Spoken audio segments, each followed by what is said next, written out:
हरिः ॐ श्रीगुरुभ्यो नमः हरिः ॐ शन्नो मित्रः शं वरुणः शन्नो भवत्वर्यमा शन्न इन्द्रो बृहस्पतिः शन्नो विष्णुरुक्रमः नमो ब्रह्मणे नमस्ते वायो त्वमेव प्रत्यक्षं ब्रह्मासि त्वमेव प्रत्यक्षं ब्रह्म वदिष्यामि ऋतं वदिष्यामि सत्यं वदिष्यामि तन्मामवतु तद्वक्तारमवतु अवतु माम् अवतु वक्तारम्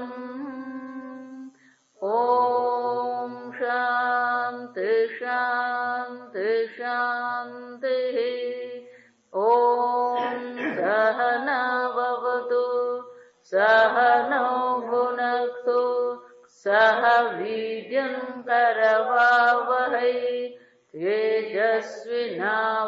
तेजस्विनावधीतमस्तु मा विद्विषावहै ॐ शान्ति शान्ति शान्तिः सदाशिवसमारम्भाम् शङ्कराचार्यमध्यमाम् अस्मदाचार्यपर्यन्ताम् वन्दे गुरुपरम्पराम् श्रुतिस्मृतिपुराणानाम् आलयं करुणालयम् नमामि भगवत्पादम् शङ्करं लोकशङ्करम् शङ्करं शङ्कराचार्यम् केशवं बादरायणम् सूत्रभाष्यकृतौ वन्दे भगवन्तौ पुनः पुनः ईश्वरो गुरुरात्मेति मूर्तिभेदविभागिने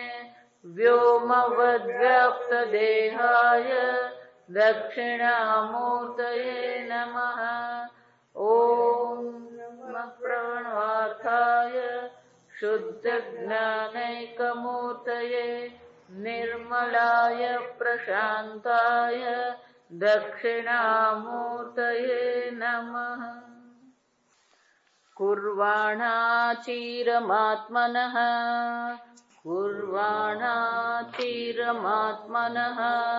वासगुंसि मम गावश्च वासगुंसि मम गावश्च अन्नपाने च सर्वदा अन्नपाने च सर्वदा ततो मे श्रियमावह ततो मे श्रियमावह लोमशां पशुभिः सह स्वाहा लोमशां पशुभिः सह स्वाहा आमायन्तु ब्रह्मचारिणः स्वाहा आमायन्तु ब्रह्मचारिणः स्वाहा विमायन्तु ब्रह्मचारिणः स्वाहा विमायन्तु ब्रह्मचारिणः स्वाहा प्रमायन्तु ब्रह्मचारिणः स्वाहा प्रमायन्तु ब्रह्मचारिणः स्वाहा दमायन्तु ब्रह्मचारिणः स्वाहा दमायन्तु ब्रह्मचारिणः स्वाहा क्षमायन्तु ब्रह्मचारिणः स्वाहा प्रमायन्तु ब्रह्मचारिणः स्वाहा किं विशिष्टां लोमशां अजाव्यादिषु युक्तां अन्यैश्च पशुभिः संयुक्तां आवहति अधिकारात् ओंकारः एव अभिसंबध्यते स्वाहा स्वाहाकारः હોમાર્થ મંત્ર અંતજ્ઞાપનાર્થ આયંતુ મામિતિ વ્યવહિતેન સંબંધઃ બ્રહ્મચારિણઃ વિમાયન્તુ પ્રમાયન્તુ દમાયન્તુ ક્ષમાયન્તુ ઇત્યાદિ. પરમાત્મા પાસે શ્રીની પ્રાર્થના કરવામાં આવે છે. અને શ્રીની પ્રાર્થના કરતી વખતે કીધું આવહય આનય. આ પ્રકારથી અન્ન પાન ગાય આ સર્વ પ્રકારની વસ્ત્ર સર્વ પ્રકારની સંપત્તિઓ અમને પ્રાપ્ત થાય. એટલું જ નહીં, તતો શ્રીયમાવહ એવું કીધું. તતઃ ત્યાર પછી, એટલે કે આ મેધા પહેલા પ્રાપ્ત થાય, પહેલા મેધા અને પછી ધનની અમને પ્રાપ્તિ થાય. કિમ વિશિષ્ટામ છે શ્રીયમ, કેવા પ્રકારની શ્રીની તમે અપેક્ષા રાખો છો? એટલે કે છે લોમશામ. આગળ તો કીધું ગાયની ઈચ્છા છે, વસ્ત્રની ઈચ્છા છે, અન્નપાનની ઈચ્છા છે. હવે કે છે લોમશામ. લોમ એટલે કે આ વાળ શરીર પર જે હોય એને શું કહેવામાં આવે? રોમ. આપણે એવું કહીએ ગુજરાતીમાં ને રોમ કહીએ. એના પરથી જ પેલું રોમાંચ શબ્દ આવે. તો શરીર પર જે હોય એને રોમ કહેવામાં આવે. આ મસ્તક પર હોય એને વાળ કહેવામાં આવે. તો કે લોમશા એટલે કે જે વાળ વાળા પશુઓ છે એ પણ અમને પ્રાપ્ત થાય. જો વિચાર. એટલે શંકરાચાર્યજી કહે છે અજ વ્યાધિશુ. વ્યાધિ એટલે કે ઘેટા અને અજય એટલે બકરી.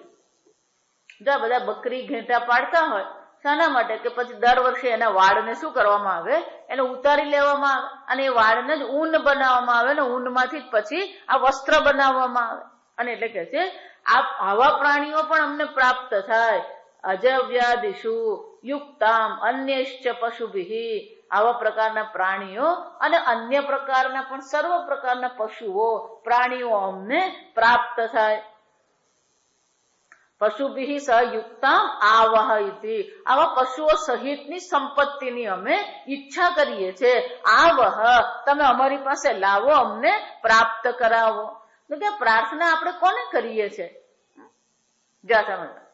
પ્રાર્થના કરી, પ્રાર્થના કોને કરવામાં આવી? એટલે શંકરાચાર્યજી કે છે અધિકારાદ ઓમકાર એવ સંબોધ્યતે. આ સંબોધન કરવામાં આવી રહ્યું છે અમને શ્રીની પ્રાપ્તિ કરાવો. આવહ લઈ આવો તમે અમારા માટે શ્રી, અન્નપાન ને અમારા માટે લઈ આવો. તો કે આ સંબોધન કોને કરીએ છીએ આપણે? એટલે શંકરાચાર્યજી કે છે અધિકારાદ. જો સમજ, અધિકારાદ એટલે ટેકનિકલ શબ્દ. અધિકારાદ એટલે કે અહીંયા આ પ્રકરણમાં કોની ચર્ચા થઈ રહી છે? તો કે આપણે આગળ જ જોયું છંદસામ ઋષભો વિશ્વરૂપ. આ ઋષભ આ પ્રણવ જે છે એ વિશ્વરૂપ છે. તો કે પ્રણવાખ્ય ઈશ્વર જે છે એને જ આપણે પ્રાર્થના કરી રહ્યા છે. એટલે કે છે અધિકારાત ઓમકાર એવ સંબોધ્યતે. આ કોને સંબોધન કરવામાં આવ્યું? ઓમકારને સંબોધન કરવામાં આવ્યું. ઓમકાર સ્વરૂપ જે પરમાત્મા છે એમને કહેવામાં આવ્યું એ વિશ્વરૂપ છે, સર્વજ્ઞ છે, સર્વાત્મા છે. એવા સર્વજ્ઞ સર્વાત્મા વિશ્વરૂપ પરમાત્માને સંબોધન આપણે કરી રહ્યા છે. હે પરમાત્મા, અમને આવા પ્રકારની શ્રીની પ્રાપ્તિ થાય. હવે આ કયા પછી સ્વાહાકાર હોમાર્થ મંત્ર અંત જ્ઞાપનાર્થ. કે આ બધા મંત્રો પછી સ્વાહા શબ્દ આવે છે. તો કે આ સ્વાહા શબ્દ શું દર્શાવે છે? અંત જ્ઞાપનાર્થ. મંત્રાંત જે છે, મંત્રનો જે અંત જે છે, દરેક મંત્રના અંતમાં સ્વાહા શબ્દ છે. એટલે શંકરાચાર્યજી કહે છે આ સ્વાહા શબ્દ આપણને શું જણાવે છે? કે આ બધા હોમ માટેના છે. કયો મંત્ર હોમ માટેનો છે એ કેવી રીતે ખબર પડે? કે મંત્રના અંતમાં સ્વાહા શબ્દ આવે. અને એટલે કે છે સ્વાહાકાર હોમાર્થ મંત્રાંત જ્ઞાપનાર્થ. એટલું જ નહીં, પછી બહુ સુંદર છે કે આ પ્રકારથી સંપત્તિની પ્રાપ્તિ થઈ, મેધાની પ્રાપ્તિ થઈ. હવે આપણે શું માંગી રહ્યા છે ભગવાન પાસે? જ્યાં ઉપનિષદ છે ઉપનિષદમાં શાની જરૂર હોય? જો સમજવા, સંદર્ભને વિચારીએ તો ખબર પડે. તો કે હવે આ ઉપનિષદ છે, સંપત્તિ છે, મેધા છે, તો હવે શું જોઈએ છે? આમાયંતુ બ્રહ્મચારીણઃ સ્વાહા. જો વિચાર, એટલે કે આમાયંતુ એવો શબ્દ છે. તો કે આ શબ્દ જે છે, આ જે છે એ ઉપસર્ગ છે. મા એટલે મને. તો આ જે ઉપસર્ગ છે એ ક્યાં જોડી દેવાનો? યંતુ સાથે જોડી દેવાનો. એટલે વ્યવહિત સંબંધ શંકરાચાર્યજી કહે છે. વ્યવહિત એટલે કે દૂરનો સંબંધ છે, કારણ કે વચ્ચે માં આવી ગયું. આ માં યંતુ સ્વાહા. તો યંતુની સાથે પેલો ઉપસર્ગ આ લગાવી દેવાનો. એટલે શંકરાચાર્યજી કહે છે આયંતુ મામ ઇતિ વ્યવહિતેન સંબંધ. આયંતુ એટલે કે મારી પાસે આ બધા બ્રહ્મચારીઓ આવે. જો એટલા માટે આ ઉપનિષદનું મન જયારે કરીએ અધ્યયન, આશ્રમ હોય ત્યારે આશ્રમમાં આ પ્રકારનો હવન કરવામાં આવે. મેધા એટલે તો જપ કરવાનો રોજ બ્રહ્મચારીઓએ. યચ્છંદસામ વૃષભો વિશ્વરૂપ. આ જપનો આ મંત્ર જે છે એનો જપ રોજ કરવો જોઈએ. એટલું જ નહીં, આ શ્રીના જે મંત્રો જે છે, આ બ્રહ્મચારીના જે મંત્રો છે, રોજ આહુતિ એની આપવામાં આવે કે અમને આ બ્રહ્મચારીઓ પ્રાપ્ત છે. આયંતુ અમારા આશ્રમમાં આ બધા બ્રહ્મચારીઓ આવે. જો આ બહુ સુંદર છે. આપણી પાસે બુદ્ધિ છે એનો અર્થ એવો નથી કે લોકો આપણી પાસે આવે. મેં ધંધો ચાલુ કર્યો એનો અર્થ એવો નથી કે આવે લોકો. આ સમજો કેમ? છેવટે કર્મફળ આપનાર પરમાત્મા છે. કર્મ તમે કરો છો પણ કર્મફળ આપનાર પરમાત્મા છે. જો હું વારંવાર એટલે કહું છું કે હું પ્રવચન કરું અને તમે પ્રવચન સાંભળો, એ પણ શું છે? ઈશ્વરની કૃપાથી છે. ઈશ્વરની કૃપા વિના આ વેદાંતનું અધ્યયન કરવું અશક્ય છે. એટલું જ નહીં, ઈશ્વરની કૃપા વિના યોગ્ય શિષ્યની પ્રાપ્તિ થવી પણ અશક્ય છે. આશ્રમ બનાવે ને એટલે ભલા લોકો રહેવા આવવા તૈયાર થઈ જાય. એટલે સુરત આપણા પ્રત્યેક બુદ્ધાનંદજી હંમેશા કે હું તો આશ્રમ બનાવું જ નહીં. જો વિચાર, એ ફ્લેટમાં જ રહે છે. તો પછી કોઈ પણ કેમ કે સ્વામીજી આશ્રમ કેમ નથી બનાવવાનું? તો કે હું આશ્રમ બનાવું તો મારો આશ્રમ ઘરડા થઈ જાય. જાતું કેમ? આ છોકરાઓ કમાતા થઈ ગયા એટલે હવે શું કરવાનું? આપણે આશ્રમમાં જઈને રહીએ. પણ તમે આશ્રમમાં જઈને રહો, પણ શાના માટે રહેવાનું આશ્રમમાં? એટલે ઘરડા ઘર નહીં, અહીંયા બ્રહ્મચારીની પ્રાર્થના કરવામાં આવે કે આ બ્રહ્મચારીઓ મારા આશ્રમમાં. બ્રહ્મચારી એટલે પ્રથમ અવસ્થાના જે મનુષ્યો છે, વિદ્યાર્થીઓ મારા આશ્રમમાં રહેવા આવે, જેમને હું આ ઉપનિષદનો ઉપદેશ કરી શકીએ આપણે. અને એટલે કે છે આમાયંતુ બ્રહ્મચારીણઃ સ્વાહા. સ્વાહા કરીને ભગવાનને આહુતિ આપીને આપણે કહીએ છીએ, હે ભગવાન, આ બ્રહ્મચારીઓ અમારા આશ્રમમાં આવે. પણ કે કેવા બ્રહ્મચારીઓ આવવા જોઈએ? રસ્તે ચાલતો આવી જાય. આ જુઓ ને તમે, ઘણી જગ્યાએ જઈને, હું એટલા માટે આંખ ને કાન ખુલ્લી રાખીએ ને તો બધું ઘણું જોવા મળે. હું એક આશ્રમમાં ગઈ, ત્યાં તમે જુઓ ને તો બધા સાધુઓ બેસી રહ્યા હોય. ત્યાં ક્યાંકથી આવે રે, એ આશ્રમમાં એવી વ્યવસ્થા રાખેલી, આવો એક હોલ રાખેલો, એમાં ખાટલા મૂકી રાખેલા. એટલે બધા સાધુઓ શું કરે, ક્યાંક આમ નીકળ્યા હોય વિચરણ કરવા માટે, વિચરણ કરતા હોય તો ત્યાં આવીને સુઈ જાય. પણ જો કે આશ્રમમાં ખાવા પીવાનું તો મફતમાં મળી જ રહ્યું છે, એટલે પેલા રહી જ પડે ત્યાં. એટલે પછી આશ્રમમાં નિયમ બનાવ્યો કે કોઈ પણ સાધુ આવે તો 2 કે 5 દિવસથી વધારે શું છે, રહેવાનું નહીં. કેમ? તૈયાર ખાવાનું મળતું હોય, બધા બેસીને શું કરવાનું? સવાર માળા કરીને, 5 માળા કરીને, આરતી કરીને, બાકીનું વખત શું કરવાનું? જો આ સાધુ જીવન નથી. આ સમજવાનું. સાધુ જીવન જીવવું પણ એક જીવન પ્રણાલી છે. તમારો રોજનો નિયમ હોવો જોઈએ. સાધુ બની ગયા, હું તો સાધુ બની ગયો. સાધુ બની ગયો એટલે તારે કઈ કરવાનું જ નહીં. સાધુ બની ગયો એટલે શું છે? જો એટલા માટે આ અમને સ્વામીજી આશ્રમમાં અધ્યયન કરાવે, પણ અધ્યયન કરાવે ને જ્યાં અધ્યયન પૂરું થાય ને 1 મહિનામાં બધાને આશ્રમને શું કરી દે? બહાર કાઢી નાખે. મારી જવાબદારી પૂરી થઈ, મેં તમને ભણાવ્યું, હવે તમે તમારું જીવન શરૂ કરો. કે આશ્રમમાં રહીએ ને તો ખાવા પીવાનું તૈયાર મળતું હોય, એટલે ક્યાંથી ખાવાનું આવ્યું ને કેમ બનાવ્યું ને કઈ નહીં, રસોડામાં બેલ પડ્યો એટલે જઈને શું કરવાનું, ખાઈ આવવાનું. આશ્રમમાં કેટલા કામ કરવા વાળા હોય, એ લોકો આશ્રમની સફાઈ કરતા હોય, આશ્રમમાં રસોઈ બનાવતા હોય, મંદિર ચાલતું હોય, આખું આયોજન હોય. તો પેલો આયોજનમાં તો કઈ ભાગ લેવા માંગતો જ નથી. કેમ? હું તો સાધુ છું. અમારે એક ભાઈ છે, એ મને એમ જ કે, હું એમ કહું કે આટલું કામ કરવાનું ને, કે સાધુ આવું થોડું કરે. જો વિચારો, સાધુ બની ગયો એનો અર્થ નથી કે કામ નહીં કરવાનું હોય. એટલે શંકરાચાર્યજી કે ને, ઉદર નિમિત્તમ બહુકૃત વેશ. કુંભ મેળામાં જાઓ તો બધી ખબર પડે. એવું નથી કે બધા જ એવા હોય, બધા જ દંભી હોય એવું જરૂરી નથી, પણ આવા પણ હોય છે. સ્વામીજી સાથે એવું હતું, સ્વામીજી ઋષિકેશ રહેતા હતા, તો એક ભાઈ ત્યાં આવ્યા, હવે ત્યાં રહેતા હતા. ત્યાં એવો નિયમ, સ્વામીજી જયારે ભણતા હતા ત્યારે ત્યાં બધા આશ્રમ જેવું હતું નહીં, એટલે દરેક જણે પોતાની ઝૂંપડી બનાવીને રહેવાનું. પોતાની ઝૂંપડી બનાવીને ત્યાં રહેતા હોય, અને કાલી કમલીમાં જઈને શું કરી આવવાનું, ભોજન લઈ આવવાનું. ઠંડી આવે એટલે કાલી કમલી વાળા તમને ધાબળો આપે, ગરમી પડતી હોય તો તમને ચાદર આપે, એટલે બધું મળતું હોય તમને. કાલી કમલી વાળા બધું મૂકી ગયા, પેલા ભાઈ ત્યાં આવીને રે.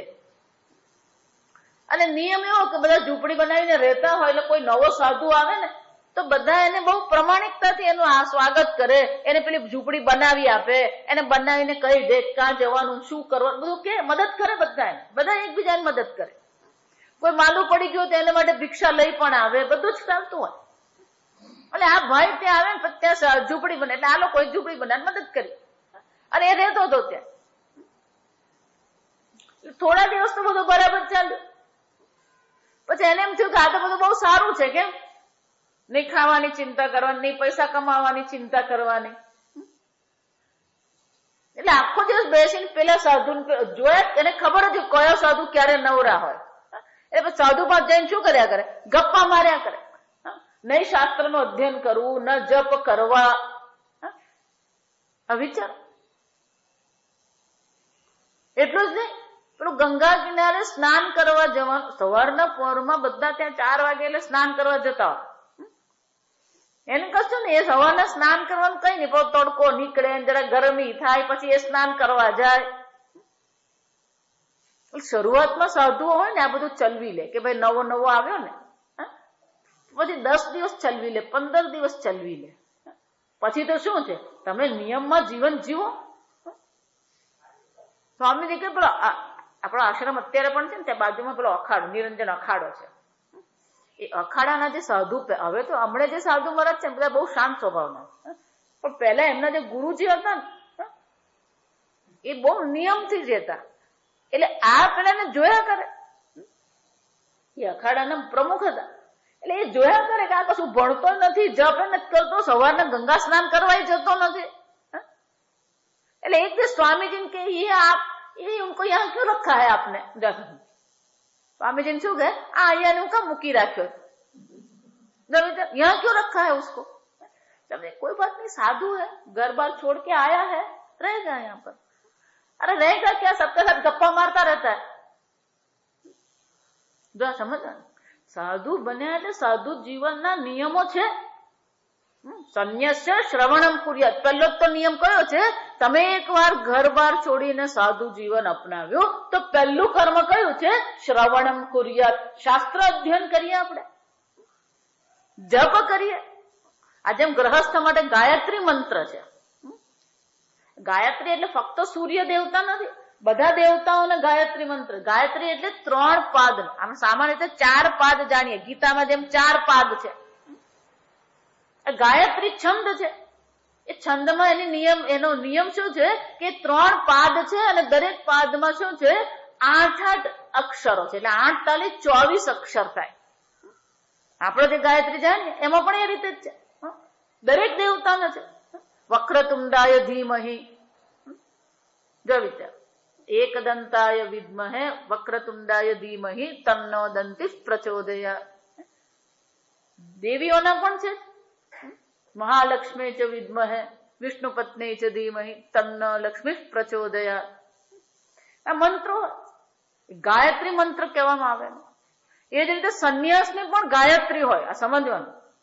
સંન્યાસ દીક્ષા આપવામાં આવે ત્યારે ગુરુજી અને આ સંન્યાસની ગાયત્રી આપે અને એ સંન્યાસની ગાયત્રીનો શું કરવાનો હોય? સંન્યાસીએ રોજ જપ કરવાનો હોય, એનું અનુષ્ઠાન કરવાનું હોય. સંન્યાસીઓને 2 મંત્ર આપવામાં આવે. ગુરુજી જયારે સંન્યાસ દીક્ષા આપે ત્યારે 2 મંત્ર આપે. એક ગાયત્રી મંત્ર જે જપ કરવા માટે હોય અને બીજો મંત્ર હોય. એ બીજો મંત્ર એને સતત એનું શું કરવાનું હોય? રટણ. હાલતા ચાલતા એનું શું કરવાનું? રટણ કરવાનું. આમ સંન્યાસી સાધુ એટલે કોઈ જીવન નથી એવું નથી. આશ્રમમાં ગયા હોય તો આશ્રમમાં ત્યાં નિયમો છે અને એટલા માટે જ અહીંયા બ્રહ્મચારીઓ મારા જીવનમાં આવે, આશ્રમમાં બ્રહ્મચારીઓ આવે એવું આપણે પ્રાર્થના કરીએ. પણ એ બ્રહ્મચારીઓ કેવા હોવા જોઈએ? જો સમજો બરાબર. એટલે પછી હવેના મંત્રમાં કહેવામાં આવે છે કે કેવા બ્રહ્મચારીઓની અમને જરૂર છે. એટલે પહેલા શું કીધું? આમાયંતુ બ્રહ્મચારીણઃ સ્વાહા. પછી શું કહે છે? વિમાયંતુ બ્રહ્મચારીણઃ સ્વાહા. એટલે અહીંયા ભાષ્યમાં કશું કહેતા નથી. વિમાયંતુ, પ્રમાયંતુ, દમાયંતુ, શમાયંતુ ઇત્યાદિ. શંકરાચાર્યજી કહે કે આ સમજી લેવાનું. તો કે વિમાયંતુ બ્રહ્મચારીણ. તો કે વિમાયંતુ એટલે કેવા છે? મા એટલે પ્રમા, જો સમજો બુદ્ધિ.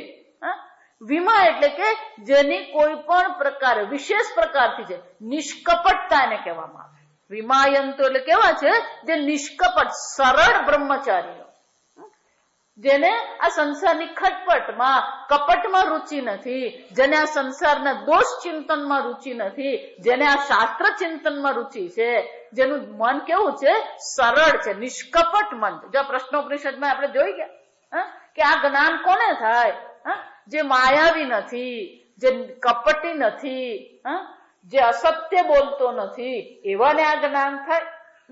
અને એટલા માટે અહીંયા પ્રાર્થના કરવામાં આવે વિમાયંતુ બ્રહ્મચારીણઃ સ્વાહા. આવા નિષ્કપટ બ્રહ્મચારીઓ હોય, સરળ બ્રહ્મચારીઓ હોય એવા અમારા આશ્રમમાં આવે. આમ એ બ્રહ્મચારી છે એટલે કે વૈરાગી છે, આશ્રમમાં રહેવા એ તૈયાર છે અને શાસ્ત્ર અધ્યયન કરવા તૈયાર છે એવા બ્રહ્મચારીઓ આવે. એટલું જ નહીં, નિષ્કપટ બ્રહ્મચારીઓ અમારી પાસે આવે. પણ કે નિષ્કપટ પણ છે, વૈરાગી પણ છે, પણ શાસ્ત્ર અધ્યયનમાં રુચિ નહીં હોય તો એટલું જ નહીં. શાસ્ત્ર અધ્યયન તો ઠીક, એ શાસ્ત્ર એને સમજાવવું પણ જોઈએ. કઠોપનિષદમાં જોઈ ગયા કે આ જ્ઞાન કોને થાય? સૂક્ષ્મયા સૂક્ષ્મદર્શિભિ. બુદ્ધિ કેવી હોવી જોઈએ? સૂક્ષ્મ હોવી જોઈએ, એકાગ્ર હોવી જોઈએ. આપણી એકાગ્રતા બીજે ક્યાંય જાય જ નહીં. આ શાસ્ત્ર ચિંતન, ઈશ્વર ચિંતન થી બીજી કોઈ જગ્યાએ આપણી બુદ્ધિ શું છે? જવી જોઈએ જ નહીં. આમ પ્રમાયંતુ બ્રહ્મચારીણ સ્વાહા. પ્રમાયંતુ, આવા બુદ્ધિશાળી, તેજસ્વી, એકાગ્રતા જેની બુદ્ધિમાં છે એવા બ્રહ્મચારીઓ અમને, શ્રેષ્ઠ બ્રહ્મચારીઓ અમને પ્રાપ્ત થાય. આ બુદ્ધિ બહુ જરૂરી છે. આ પરંપરામાં એક સરસ મજાનો શ્લોક છે. લોચન વિહીનાભ્યામ દર્પણમ કિમ કરિષ્યતિ. જેને ચક્ષુ જ નથી એને માટે દર્પણ ઉપયોગી છે. એ જ રીતે કે છે બુદ્ધિહીનાભ્યામ શાસ્ત્રમ કિમ કરિષ્યતિ. જો બુદ્ધિ જ નથી તો આ શાસ્ત્રે સમજવાનો કેવી રીતે? આમ પ્રમાયંતુ એટલે કે જે બુદ્ધિશાળી, તેજસ્વી બ્રહ્મચારીઓ અમને પ્રાપ્ત થાય. કારણ કે બુદ્ધિશાળી હશે, તેજસ્વી હશે તો આ શાસ્ત્રના અર્થને એ સમજી શકશે, અર્થને ગ્રહણ કરી શકે. અને એટલે શું કીધું? પ્રમાયંતુ બ્રહ્મચારીણ સ્વાહા. બુદ્ધિશાળી છે, નિષ્કપટ છે, એને શાસ્ત્રમાં રુચિ છે. તો કે આટલું પૂરતું છે કે હજી પૂરતું જ નથી? જો સમજો. એટલે શું કે છે? દમાયંતુ બ્રહ્મચારીણ સ્વાહા. દમાયંતુ, જે દમઃ, જેને પોતાની ઇન્દ્રિયો પર, દમઃ એટલે શું છે? બાહ્ય ઇન્દ્રિય નિગ્રહ. તત્વબોધમાં જોઈ ગયા? જો આ સમજજો, હું એટલે કહું, તત્વબોધ બધે જ કામ લાગે. તત્વબોધ તો ગોખી જ નાખવાનું. વેદાંત ભણતા હોય તો તત્વબોધ શું કરવાનું? ગોખી જ નાખવાનું. દમઃની વ્યાખ્યા શું કરી શંકરાચાર્યજીએ? બાહ્ય ઇન્દ્રિય નિગ્રહ. જો હું વારંવાર કહું, તમે કેટલું ખાવ છો, તમે કેટલું બોલો છો, તમે કેટલું જુઓ છો, એ મહત્વ નથી. પણ તમે તમારી ઇન્દ્રિયો પર કેટલું નિયંત્રણ કરી શકો છો, કેટલું બોલો છો અને કેટલું નથી બોલતા ને એ મહત્વ. કેટલું ખાવ છો એના કરતા કેટલું નથી ખાતા ને એ મહત્વનું. કારણ કે ખરેખર જુઓ ને તો આ શરીરને કેટલી જરૂર છે. વસ્ત્રની દ્રષ્ટિએ વિચારીએ, સ્થાનની દ્રષ્ટિએ વિચારીએ, ભોજનની દ્રષ્ટિએ વિચારીએ, કેટલું જોઈએ આપણને. ગમે એવું શરીર હોય, છેવટે સુવા માટે તો શું છે? 3x6 ની જગ્યા જોઈએ. આ સમજજો. અને પહેરવાય કપડા 5 જોડ, 25 જોડની જરૂર નથી. 5 બહુ થઈ ગયા. 5 હોય, 10 હોય, કેટલા હોય?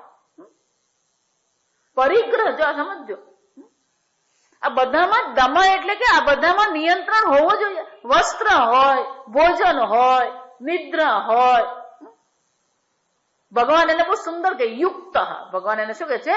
યુક્ત.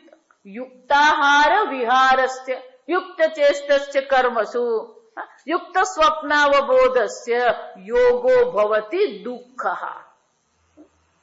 યુક્ત હોવું કેટલી જરૂર છે આપણને. જો એટલા માટે એમાં સ્વામીજીને ગુરુજી હતા ને, સ્વામી તારાનંદજી મહારાજ, એ બહુ સરસ કહેતા. એમનો ખરેખર અપરિગ્રહ જોવા જેવો હતો. એમનો આશ્રમ જો નાનો હતો. આ રૂમ છે ને એવડો એમનો આશ્રમ નતો. પછી એ તો સ્વામીજી એમને રૂમ બાંધી આપ્યા, 2-4 બ્રહ્મચારીઓ ત્યાં રાખ્યા. બાકી એમનું નાનું અમસ્તુ હતું. કોઈ ને જો કલાબેને એમને જોવા છે બિલકુલ અપરિગ્રહ. કોઈ તારાનંદજી મહારાજ એમને કોઈ પરિગ્રહ નતો. હંમેશા કહેતા અભી કિતના ચાહીએ. જો સમજ, આ બુદ્ધિ જુઓ, કિતના ચાહીએ. આ બુદ્ધિ બહુ મજાની છે. આપણને કેટલું જોઈએ? આપણે એવું માનીએ છીએ, કલ્પના કરીએ, આની જરૂર પડશે, આની જરૂર પડશે, આની જરૂર પડશે, એમ કરીને પછી આપણે પાછી કહેવતે બનાવી દીધી, મરેલો સાપે કામ લાગે.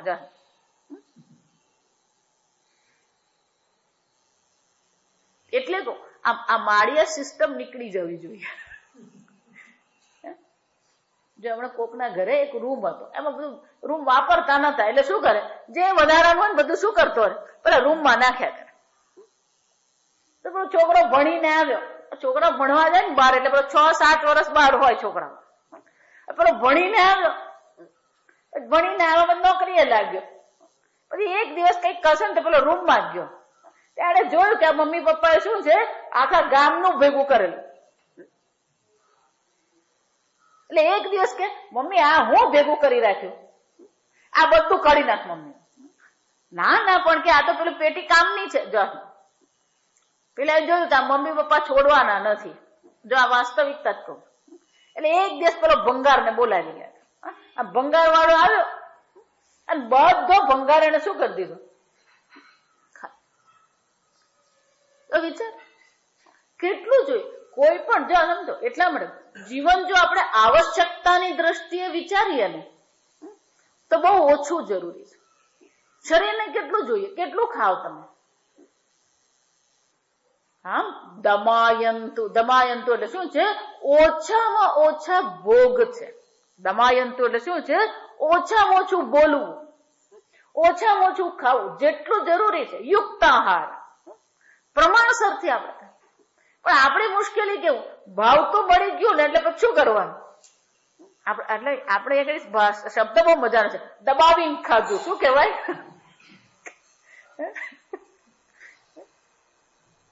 નહીં, યુક્ત. ભલે ગમે એટલું ભાવતું હોય, આટલું જ ખાવાનું. દમાયંતુ આપણી ઇન્દ્રિય કર્મેન્દ્રિય પર, બાહ્ય ઇન્દ્રિયો પર શું હોવો જોઈએ? નિગ્રહ હોવો જોઈએ. હું હંમેશા એટલા માટે કહું, તમે કેટલો ભોગ કરી શકો છો ને, તમારા કરતા ભોગ અનેક ગણો ભોગ આ બીજા ઘણા કરતા હોય છે. આ સમજ, તમે ડુક્કરને જુઓ ને, વાઘને જુઓ ને, પેલા મગરોને જુઓ ને, તો એ લોકોનો ભોગ આપણા કરતા અનેક ગણો છે. આ કીડી તમે જુઓ, ભોગ એ મનુષ્ય જીવન છે જ નહીં. મનુષ્ય જીવન ભોગ માટે છે જ નહીં. એટલે શું કે છે? આ બ્રહ્મચારીઓ કેવા હોવા જોઈએ? દમાયંતુ બ્રહ્મચારીણ સ્વાહા, જેમની કર્મેન્દ્રિયો પર, જ્ઞાનેન્દ્રિયો પર પૂર્ણતઃ નિયંત્રણ હોય. આટલાથી ચાલશે?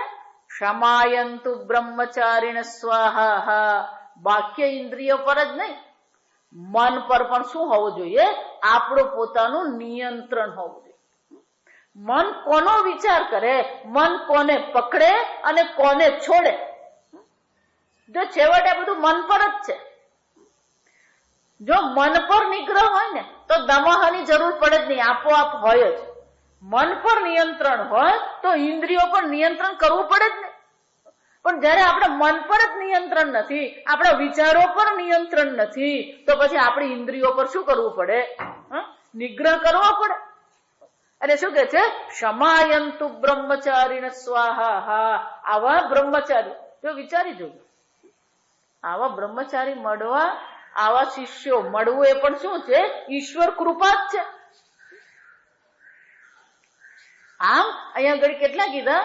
4 બ્રહ્મચારી માટે ને અધિકારીત્વમાં કેટલા કીધા? 4 અધિકારી કીધા. પહેલું કીધું વિમાયંતુ, એ સરળ નિષ્કપટ હોવા જોઈએ. પ્રમાયંતુ, બુદ્ધિશાળી હોવા જોઈએ. દમાયંતુ, ઇન્દ્રિયો પર નિગ્રહ હોવો જોઈએ. ક્ષમાયંતુ, એમના વિચારો પર પણ એમનું નિયંત્રણ હોવું જોઈએ. જો વેદાંત એટલે વિચાર જ છે, અને વેદાંત એટલે શું છે? વિચાર જ છે. તમે દરેક વસ્તુને કયા રીતે જુઓ છો, એ તમારી દ્રષ્ટિને પરિવર્તન કરવું, એને જ વેદાંત કહેવામાં આવે. ઈશાવાસ્ય ઈદગુમ સર્વમ, શાસ્ત્ર કહે છે અહીંયા જે કઈ છે સર્વ ઈશ્વર માત્ર છે. અખિલ બ્રહ્માંડમાં એક તું શ્રી હરિ. તો આ જગતને નથી બદલવા, આ શરીરને નથી બદલવા, ઇન્દ્રિયોને બદલવાની નથી. ઇન્દ્રિયોને બહુ પાવરફુલ શક્તિશાળી બનાવવાની જરૂર નથી. મનને બહુ શક્તિશાળી, જો સમજો, મનને પણ બહુ શક્તિશાળી બનાવવાની જરૂર નથી. મહત્વનું એ છે તમારા મનમાં વિચાર કયો છે, મહત્વનું એ છે તમારી દ્રષ્ટિ કઈ છે. દ્રષ્ટિ જ મેળવવાની. વેદાંત એટલે પૂજ્ય સ્વામીજી વર્ષોથી કહેતા આવે, વેદાંત એક દ્રષ્ટિ પ્રદાન કરે. Vedanta is a vision. Vedanta શું છે? આ જગત બદલતું નથી, તમારું શરીર બદલતું નથી, તમારી આંખને બહુ પાવરફુલ નહીં બનાવી આપે, તમારા મનને બહુ શક્તિશાળી નહીં બનાવે. વેદાંત શું કરે છે? તમારા વિચારને બદલે છે, તમારી દ્રષ્ટિને બદલે છે. એકવાર તમારી દ્રષ્ટિ બદલાઈ ગઈ, તમારું જીવન પણ શું થઈ ગયું?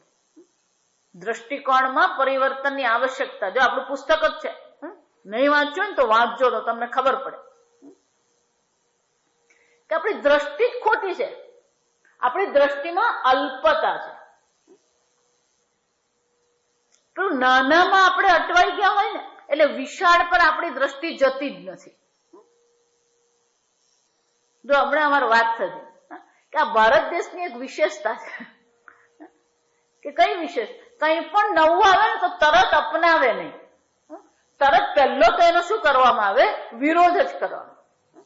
પહેલા પેલો ચૂલાથી રાંધતા હતા, પછી ચૂલા પરથી પેલો કેરોસીન નો પેલો પ્રાઇમર, પેલો પંપ મારવાનો પ્રયત્ન, પછી એના પરથી પેલો દિવેટ વાળો આવ્યો. વિચાર, એ દિવેટ વાળો આવ્યો પછી પેલો ગેસ શરૂ થયો. દિવેટ વાળા જેટલા વાપરતા ને એ લોકો એમ, ના ના આ ગેસ તો વાપરવાનો નહીં, ફાટો બાટો તો આપણે શું કરવાનું?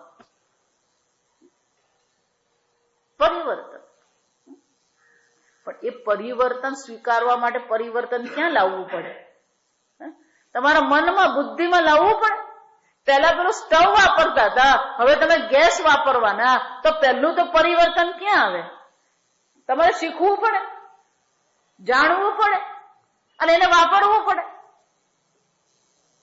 જો સમજો, આમ સતત આપણું જીવન પરિવર્તનશીલ છે, તો એ પ્રકારથી આપણી બુદ્ધિ પણ શું થવી જોઈએ? હવે જો ટેલિફોન આવે, અહીં બારડોલી મને ખબર છે, પહેલા તો ટેલિફોન પર 3 આંકડા આવતા, અને કોઈ જાતે તો ફોન કરવાનો હોય જ નહીં. પેલું ઉચકીને પછી પેલો ઓપરેટર હોય ને એને કહેવાનું, ભાઈ 220 નંબર આપતો. જો વિચાર, એ ટેલિફોન લેવાનો હોય, એમાંય આપણે શું કરીએ? શું કામ છે ટેલિફોન?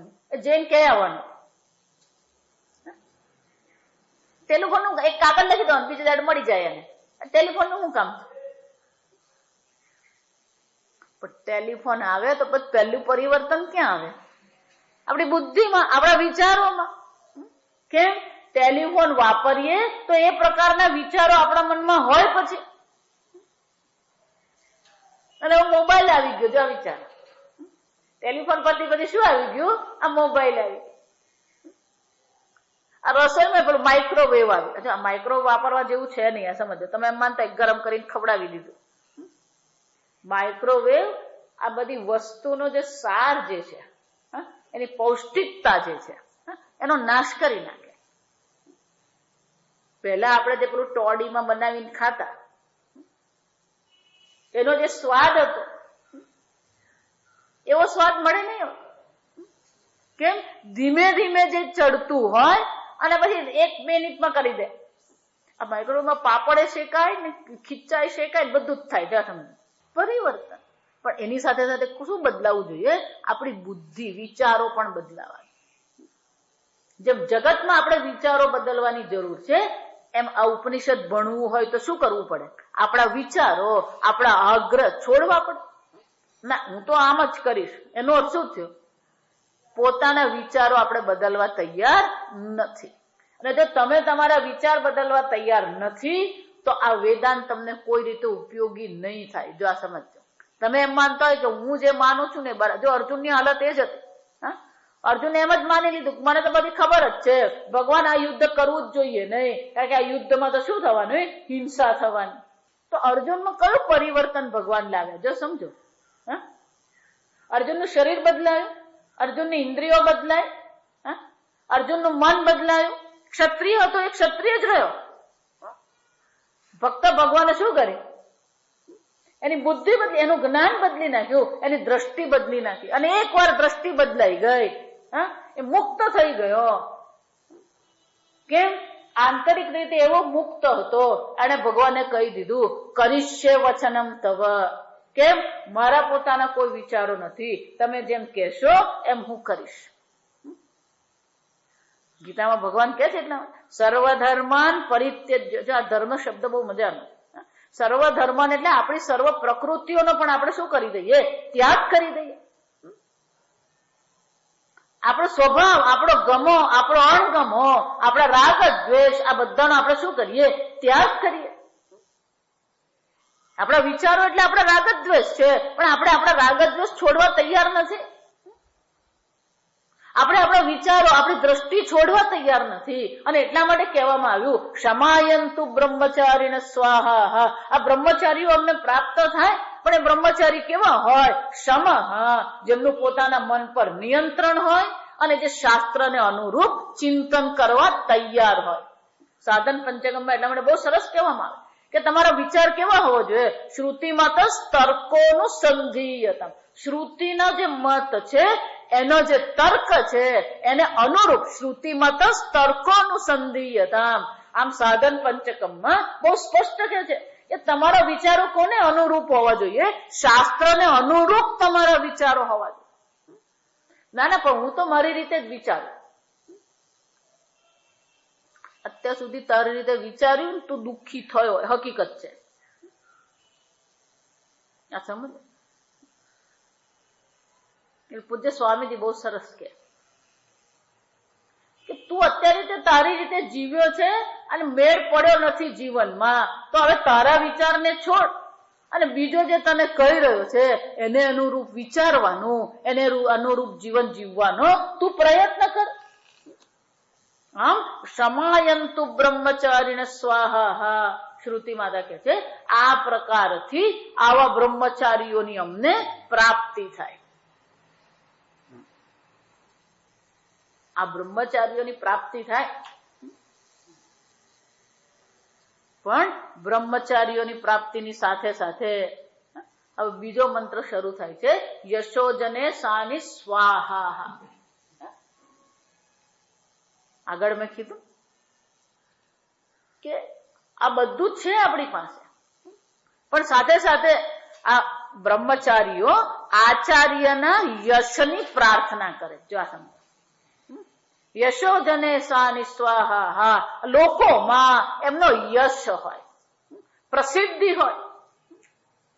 કેમ કે લોકોને ખબર હશે કે અહીંયા આગળ આ ભણવાનું થઈ રહ્યું છે, આ પ્રકારથી અહીંયા ભણવામાં આવી રહ્યું છે, તો પછી બ્રહ્મચારીઓ ત્યાં આવશે, તો પછી લોકો આવીને શાસ્ત્ર અધ્યયન કરશે. આમ યશની પણ પ્રાપ્તિ કરવામાં આવે છે, પણ યશ આપનાર પણ કોણ છે? પરમાત્મા છે. આમ યશની પણ જરૂર છે, ધનની પણ જરૂર છે, મેધાની પણ જરૂર છે, અને બ્રહ્મચારીઓની પણ જરૂર છે. બહુ સ્વામીજી એટલા માટે બહુ સરસ કે ગુરુ હોવું એક વસ્તુ છે, પણ ગુરુ થયા પછી યોગ્ય શિષ્ય પ્રાપ્ત કરવું પણ શું છે? અઘરું છે.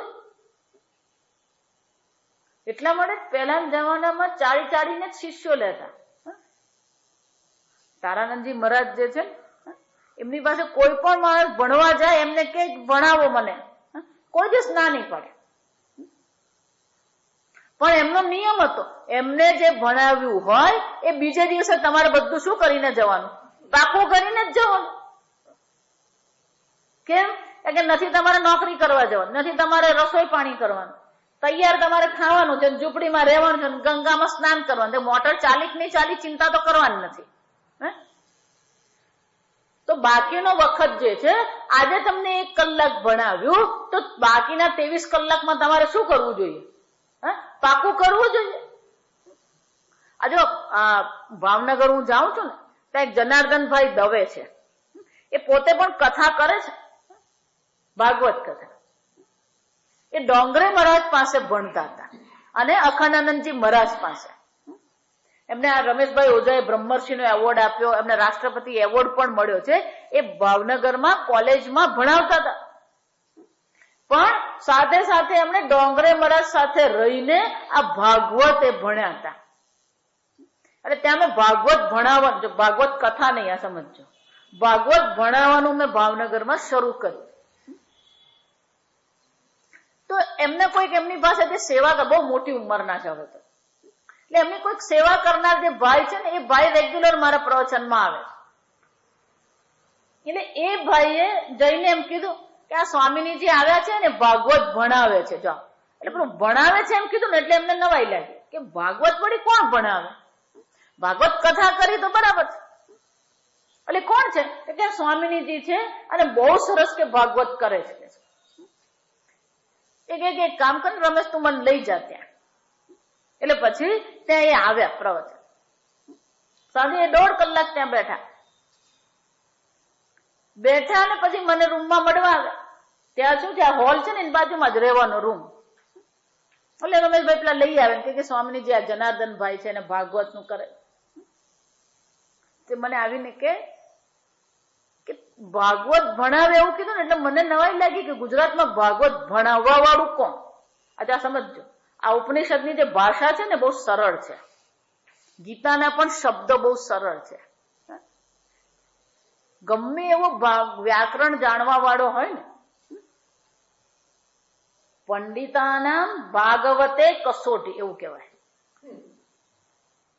પંડિતો હોય ને વ્યાકરણ જાણનાર, એની પણ કસોટી ક્યાં થઈ જાય? આ ભાગવતમાં થઈ જાય. કારણ કે ભાગવતની ભાષા બહુ ક્લિષ્ટ છે. એના જે શબ્દો છે ને એ શબ્દો ક્યાં છે? પહેલી તો વસ્તુ કે એના જે ક્રિયાપદો છે, દરેક જગ્યાએ શું છે, આપણે કહીએ ને જાયતે મ્રિયતે, આપણે ક્રિયાપદો કહેવાય. એ ક્રિયાપદો છે ત્યાં વાપરવામાં આવે છે. એક વિશેષ પ્રકારના ક્રિયાપદો એને ભૂતકાળના જે છે, એ ભૂતકાળના જે ક્રિયાપદો છે ને, એ જે ક્રિયાપદ જે છે એ શોધવું અથવા એને ઓળખવું બહુ અઘરું છે. એ શબ્દ છે કે ક્રિયાપદ છે ને તમને ખબર જ નહીં પડે. ધારો કે મેની રે એમ કહો તો મન એટલે વિચારવું, આપણને ખબર છે. મેની રે એ શબ્દ નથી, એ ક્રિયાપદ છે. સામાન્ય રીતે આપણે તીતઃ અંતિ જોતા હોય ને એટલે આપણા મનમાં તો તીતઃ અંતિ જ આવતું હોય, આ સમજો. પણ આ જે પરોક્ષ ભૂતકાળના જે પ્રત્યય જે છે એ બિલકુલ અલગ છે. એટલે તમારે વિચારવું પડે કે આ શ્લોકમાં ક્રિયાપદ, કોઈ પણ જો આવું ભણાવું ને તમને, એમને એમ નહીં ભણાવે, એ શબ્દનો અર્થ શું છે તમારે પકડવો પડે. આમાયંતુ બ્રહ્મચારીને સ્વાહા કીધું તો પહેલો શબ્દ કયો પકડવો પડે? ક્રિયાપદ. જયારે ભણાવીએ ને ત્યારે પહેલો શબ્દ કયો પકડવાનો? આયાંતુ. જો એટલા માટે મેં પહેલા આયાંતુ જ તમને સમજાવ્યું. મારી પાસે આવે, કોણ આવે? બ્રહ્મચારીને. હા, બ્રહ્મચારીઓ આવે. તો ક્રિયાપદ પકડે ને તો શ્લોક તમારથી સમજાવાય. પણ ક્રિયાપદ જ જો ઓળખાતું નહીં હોય અને ક્રિયાપદ કયું છે એ ખબર નહીં પડે તો પછી તમે શ્લોકનો અર્થ કરી શકો ને. અને એટલે એમને નવાઈ લાગી કે મૂળ ભાગવત ભણાવવું એમ. પછી આવ્યા, પછી આપણે ભાગવતના મંગલાચરણના 19-20 શ્લોકો છે ને રોજ એનો પાઠ કરવાનો. આપણે જેમ ઓમ પાર્થાય કરીએ ને એવી રીતે. એમાં ઉપર મારો ફોટો અને પેલો મહારાજશ્રીનો ફોટો, અખંડાનંદજી મહારાજ. એટલે જેવો અખંડાનંદજી મહારાજનો ફોટો આપણે જોયો ને કે હા હવે ખબર પડી ગઈ. જો આને જ કહેવાય સંપ્રદાય. શિષ્ય કોનાથી ઓળખાય? ગુરુથી ઓળખાય. જેમ આજકાલ કોલેજ થી ઓળખાય. કોણ? MS યુનિવર્સિટીનો એન્જિનિયર. જો આ સમજો, જો વિચાર, આ સંપ્રદાય છે. એટલે બહુ ખુશ થઈ ગયા. પછી મને બહુ આનંદ થયો કે કોઈ ભાગવત ભણાવવા વાળું છે. તમે કોની પાસે ભણ્યા? તો કે હું ડોંગરે મહારાજ પાસે ભણેલો. તો પણ કે અમારે ડોંગરે મહારાજ પાસે ભાગવત ભણવું જરાક અઘરું હતું. ડોંગરે મહારાજ બહુ નિયમથી જીવન જીવતા. એ જ્યાં રહેતા એ સવારે ઉઠવું, લાલાની સેવા કરવી, અને લાલાની સેવા કર્યા પછી ગમે ત્યાં કોઈ પણ શહેરમાં હોય, જો ગાડી ન હોય તો વાંધો નહીં, પણ એ શોધી નાખે નજીકમાં ક્યાં હવેલી ક્યાં છે અને નજીકમાં ક્યાં શિવાલય છે. એટલે મને કે એમનો નિયમ જ હતો, એ લાલાની સેવા થઈ જાય એટલે પહેલા એ શિવાલય જાય, મહાદેવના મંદિરે જાય, ત્યાં પાણી લઈને શું કરે? મહાદેવનો અભિષેક કરે. એ મહાદેવનો અભિષેક કરે ને ત્યારે શ્રી કૃષ્ણ ભગવાનના મંત્રો બોલે. ત્યાંથી પછી પેલા હવેલી પર જાય, ત્યાં હવેલીમાં ભગવાનના દર્શન કરે અને ત્યારે પેલું શંકર ભગવાનના સ્તોત્રનો પાઠ કરે. એટલે જનાર્દનભાઈ કે અમે એમની સાથે ભણતા એટલે અમે પણ સાથે જઈએ કે રોજ જોઈએ. શિવાલયમાં પેલા કૃષ્ણના સ્તોત્ર બોલે અને હવેલીમાં શું કરે? શિવજીના કરે. એટલે પછી એક દિવસ કે બહારથી રહેવાયું નહીં. એટલે કે આવું ઊંધું શું કામ કરો તમે? તમે બહુ સરસ કીધું. જે હરિ અને હરમાં ભેદ કરે ને એને પરમાત્માની પ્રાપ્તિ ક્યારેય નહીં થાય. એમની નિષ્ઠા ભલે લાલામાં હતી. જા વિચાર, હરિ અને હર બે છે જ નહીં. આપણે એને બે કહીએ છીએ. કે મારે લોકોને સમજાવવું છે કે હરિ હોય કે હર હોય બંને શું છે? એક જ છે. તો કે મારી બુદ્ધિમાં પણ એવો ભેદ બુદ્ધિ નહીં થાય. એટલે હું શિવાલય પર શું કરું છું? જયારે શંકર ભગવાનને અભિષેક કરું ત્યારે કૃષ્ણના મંત્ર બોલીને કરું અને મારી બુદ્ધિને હું કહું છું કે આ બંને એક જ છે. એટલે જનાર્દનભાઈ પછી મને કીધું કે આ ડોંગરે મહારાજ પાસે જયારે અમે ભાગવત ભણતા હતા, મૂળ શ્લોક, તો કે મૂળ શ્લોક અમે ભણીએ ને એનો નિયમ એવો હતો કે આ મૂળ શ્લોક અમને બધાને આવડી જવા જોઈએ. જે દિવસે જો ડોંગરે મહારાજનું એવું હતું કે ત્યાંથી આવ્યા પછી કથામાં જાય, કથામાંથી આવે, કથામાંથી આવીને સ્નાન કરે, પોતાની રસોઈ બનાવે, લાલાને રસોઈ જમાડે અને પછી એ જમે. બહુ નિયમથી હતું, સ્વપાકી હતા. એને શું કહેવામાં આવે? સ્વપાકી. પોતાને હાથે એ મગજ ખાતા. મને કે આવું જ કઈક એવું, પાછું આપડી જેમ પૂરી ભજીયા નહીં. તો પણ જે દિવસે અમે આ બધું કંઠસ્થ નહીં કર્યું હોય, બરાબર પાકું નહીં કર્યું હોય, એ દિવસે એ ઉપવાસ કરતા. એટલે આપણે તો બધું બહુ ઢીલી દોરીથી ચાલીએ. આ સમજો, પેલો આગળ કયો મંત્ર થઈ ગયો ને એ મંત્રનો અર્થ શું એ બધું તમારે યાદ રાખવા. આવા બધા મહાત્માઓ હતા, સમજ. અને એટલા માટે શું કે છે, આ બ્રહ્મચારીઓ પણ આવા અમને પ્રાપ્ત થાય. કેવા હોય? નિષ્કપટ હોય, જેમને આ ભણવાની શું હોય? તમન્ના હોય, ભણવા માટેની ઇંતજારી, તત્પરતા હોય. દમાયંતુ, જેમની ઇન્દ્રિયો પર નિયંત્રણ હોય, જેમના મન પર, વિચારો પર નિયંત્રણ હોય, જે પોતાના વિચારો બદલવા માટે તૈયાર હોય, જે પોતાના જીવનમાં પરિવર્તન લાવવા તૈયાર હોય, એવા બ્રહ્મચારીઓ અમને પ્રાપ્ત થાય. એટલું જ નહીં, યશોજને સ્વાહા, યશ, ખબર પણ હોવી જોઈએ કે આવા આચાર્ય ક્યાંક છે કે નહીં. જો લોકોને ખબર જ નહીં હોય તો લોકો ભણવા આવે કેવી રીતે? અને એટલા માટે હવે ભગવાનને શાની પ્રાર્થના કરવામાં આવે છે? અમને અમારા આચાર્યને આવા પ્રકારના યશની પ્રાપ્તિ થાય, જેથી અમારા આચાર્ય પાસે આ બ્રહ્મચારીઓ આવે. એ બ્રહ્મચારીઓ શું કરે? આવી અને પછી એમની પાસે અધ્યયન કરે. જને જને શું? અસાની ભવાની. આમ સ્વસ્ય આચાર્યત્વ, પોતાના આચાર્યત્વનું પણ યશ હોવો જોઈએ, એની જાણકારી હોવી જોઈએ. જો જાણકારી જ નહીં હોય તો એમની પાસે કોણ ભણવા આવશે? અને એટલા માટે આ યશની પણ ભગવાન પાસે આપણે પ્રાર્થના કરીએ. જો માગવું હોય ને તો ભગવાન પાસે જ માગવાનું, આટલું યાદ રાખો. અને જયારે ભગવાન આપે ને તો સમજવાનું એ આપણી યોગ્યતા પ્રમાણે જ આપી રહ્યો છે, અને આપી રહ્યો છે બરાબર જ છે. અને વૈરાગ્યની દ્રષ્ટિએ જોઈએ ને તો બધું જ બરાબર છે. કઈ પણ પ્રસંગ બને એ આપણે વૈરાગ્ય કરાવવા માટે છે એવું જો વિચારીએ ને તો દરેક પ્રસંગ શું બની જાય? યોગ્ય બની જાય. એમાં અયોગ્યતા આવે જ નહીં. આ આપણને છોડાવવા માટે જ છે, પકડવા માટે નથી. તમે કેટલું છોડી શકો, આગળ કીધું ને, તમે કેટલું છોડી શકો ને એ તમારી મહાનતા છે. તમે કેટલું પકડ્યું છે અને કેટલું ભેગું કર્યું છે એ તમારી મહાનતા નથી. તો જયારે ભગવાન છોડાવી રહ્યો હોય ત્યારે શું કરવું જોઈએ? છોડી દેવાનું. જો હમણાં જ એક બેનને મારે કેવું પડ્યું, છોડો આ બધી રામાયણ, જો આ સમજજો. પછી મેં એમને સમજાવ્યું અડધો કલાક. મને કે તમારી વાત સાચી. મેં કહ્યું જો આ ભગવાન તમને છોડાવી રહ્યા છે તો પછી શું કરો? છોડી દો. ભલે ભૌતિક રીતે નહીં છોડાય, માનસિક રીતે તમારા મનથી તમે શું થઈ જાઓ? આ બધાથી મુક્ત થઈ જાઓ. શું કામ તમારા મનને તમે બગાડી રહ્યા છો? આમ જીવનનો દરેક પ્રસંગ ખરેખર તો આપણને શાના માટે છે? વૈરાગ્ય કરાવવા માટે. વધુ ને વધુ આપણે ઈશ્વર તરફ જઈએ એને માટે નથી. જો ઈશ્વર આપણા જીવનનું લક્ષ્ય છે, મોક્ષ આપણા જીવનનું લક્ષ્ય છે, તો જીવનનો કોઈ પણ પ્રસંગ આપણા માટે અયોગ્ય છે જ નહીં. અખંડાનંદજી મહારાજના ગુરુજી ઉડિયા બાબા છે. ઉડિયા બાબા બહુ સરસ કહેતા કે ધારો કે કોઈ કે તમને કંઈક કીધું તો જો એ સત્ય છે તો એને સ્વીકારીને બદલવાનો પ્રયત્ન કરો. એ ખોટું છે તો એને સહન કરી લો, તમારી તિતિક્ષા વધશે. એનો અર્થ શું થયો?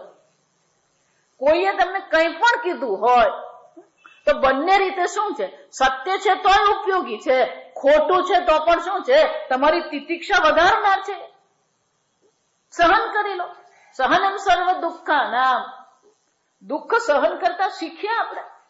દરેક વખતે પ્રતિક્રિયાઓ આપવી, દરેક વખતે પ્રત્યાઘાત આપવો એ યોગ્ય નથી. આમ મોક્ષની દ્રષ્ટિએ વિચારીએ તો કોઈ પણ પ્રકારનું જીવન, કોઈ પણ પ્રકારનું પરિવર્તન એ આપણા માટે ઉપયોગી છે. એટલા માટે નરસિંહ મહેતા શું કહી ગયા? જે ગમે જગદગુરુ જગદીશને તે તણો ખરખરો ફોક કરો. ઈશ્વરની ઈચ્છા છે, બરાબર જ છે.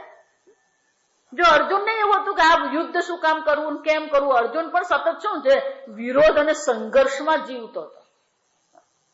પણ જયારે ભગવાન એને વિરાટ રૂપના દર્શન કરાવ્યા ત્યારે અર્જુને પણ કેવું પડ્યું, સ્થાને ઋષિકેશ, હે ઋષિકેશ, આ યોગ્ય જ છે. આમ અહીંયા જે કઈ છે યોગ્ય છે. આ દ્રષ્ટિથી જો આપણે જીવન જીવીએ તો આપણને દુઃખી કરનાર કોઈ નથી. પણ સતત આપણે કયું જીવન જીવીએ, વિરોધ અને સંઘર્ષનું જીવન જીવીએ. અને એટલા માટે કેવું પડ્યું, ક્ષમાયંતુ બ્રહ્મચારી, કોઈ વિરોધ નહીં. સ્વામીજી એટલા માટે કે સાધુ જીવન એટલે શું છે, ઓછામાં ઓછા સંઘર્ષથી જીવન જીવવું. તમે આ કપડા પહેર્યા છે કે નહીં પહેર્યાનો કોઈ મતલબ નથી, પણ તમે કેટલા ઓછા સંઘર્ષ, માનસિક સંઘર્ષથી મુક્ત છો, એટલી જ તમારી સાધુતા વધારે છે. અને જેટલો સંઘર્ષ, હું તો છોડું જ નહીં, જો આ સમજો. એનો અર્થ શું થાય, તમે પકડીને બેઠા છો. તમારા વિચારો, તમારા અભિપ્રાયો તમે પકડીને બેઠા છો. આ વિચાર છોડી દો. જે ગમે જગદગુરુ જગદીશને તે તણો ખરખરો. ખરખરો એટલે શું છે, દુઃખી, અફસોસ કરવાની જરૂર નથી. સ્વીકારી લો. જેટલો તમારા જીવનમાં સ્વીકાર હશે ને એટલું જ તમારું મન શાંત હશે અને એટલું જ તમારું જીવન સરળ હશે. અને એટલા માટે આ બહુ સુંદર મંત્રો છે. આગળ આપણે આવતીકાલે આગળ આ મંત્રો જોઈશું. આ બહુ સુંદર મંત્રો છે, હોમના મંત્રો છે. પણ એ હોમના મંત્રો પણ આપણને શું છે, ઘણો બધો ઉપદેશ કરી જાય છે કે આ ઉપદેશ દ્વારા આપણે આપણું જીવન પણ આ પ્રકારનું બનાવીએ જેથી આપણને પણ આ બ્રહ્મ જ્ઞાનની પ્રાપ્તિ થઈ શકે. આગળ આપણે કાલે. ઓમ અસતો મા સદ્ગમય તમસો મા જ્યોતિર્ગમય મૃત્યોર્મા અમૃતંગમય. ઓમ પૂર્ણમદ પૂર્ણમિદં પૂર્ણાત પૂર્ણમુદચ્યતે પૂર્ણસ્ય પૂર્ણમાદાય પૂર્ણમેવાવશિષ્યતે. ઓમ શાંતિ શાંતિ શાંતિ. હરિ ઓમ શ્રી ગુરુભ્યો નમઃ. હરિ ઓમ.